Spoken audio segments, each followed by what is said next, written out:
Ngayon po naman ay gagawa po tayo ng lace split stitch, whip split stitch, at ang coral running stitch. Ganito po gawin ang lace split stitch. Ayan, sa una po may makikita po kayong guhit upang ito ay maging gabay sa pagtusok ng karayom. Ayan, gagawa po muna tayo ng split stitch. Ganyan po gawin ang split stitch. Ayan, sa pagtusok pong iyan ay nasa loob po ng punong sinulid na nakabuka. Ayan, pagmasdan po ninyo ang pagtusok ng karayom. Ayan, ganyan po. Yan po yung method ko.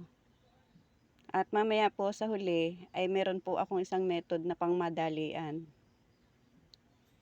May makikita po kayo dun sa second stitch na itutusok lamang po tapos tatansyahin yung pinakagitna ng tahi. Ayan. Pagkatapos naman po niyang split stitch ay lalagyan na po ng lace.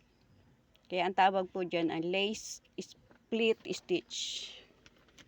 Ayan. Pagmasdan po ninyo hanggang sa matapos. Ayan po ang itsura ng lace split stitch.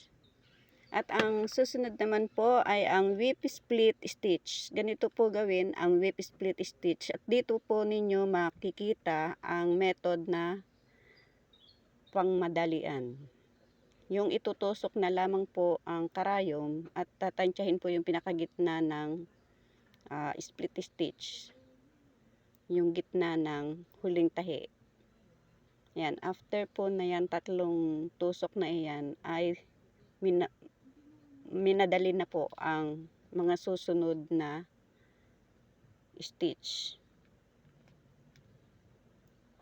Pagmasdan po ninyo ang bawat tusok ng karayom. Ayan, katulad din po nung isa kanina na may guhit po para maging gabay sa pagtusok ng karayom. Ayan, umpisa po diyan.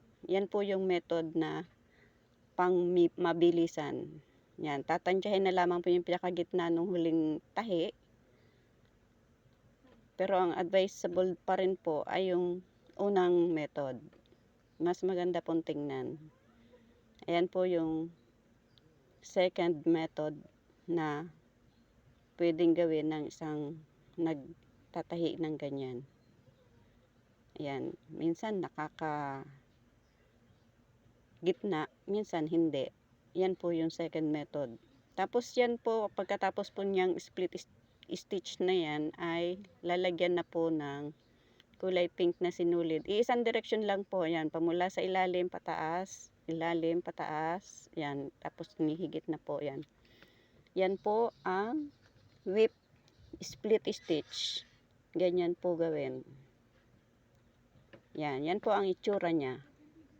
Whip split stitch. At ang susunod naman po ay ang coral running stitch. Ganito po gawin ang coral running stitch. Ayan.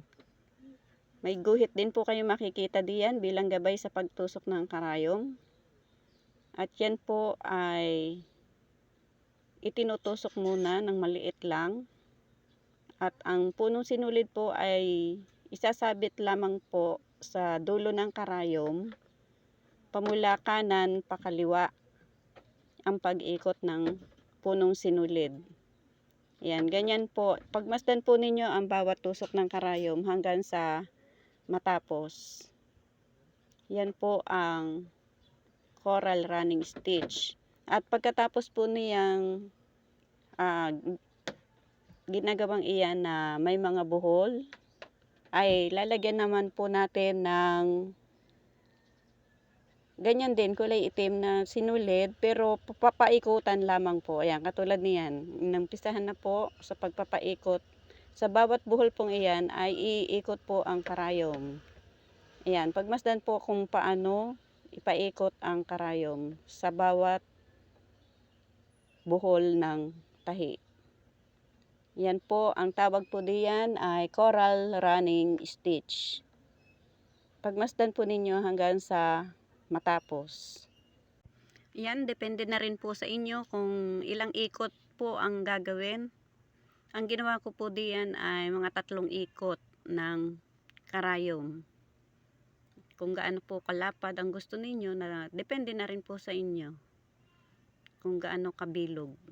Yan, ganyan po, itataas lamang po, tapos pababa, tapos ilipat na sa isang buhol, pataas, pababa, tapos pataas ulit, pababa. Ayan, ganyan lamang po ang paggawa ng coral running stitch.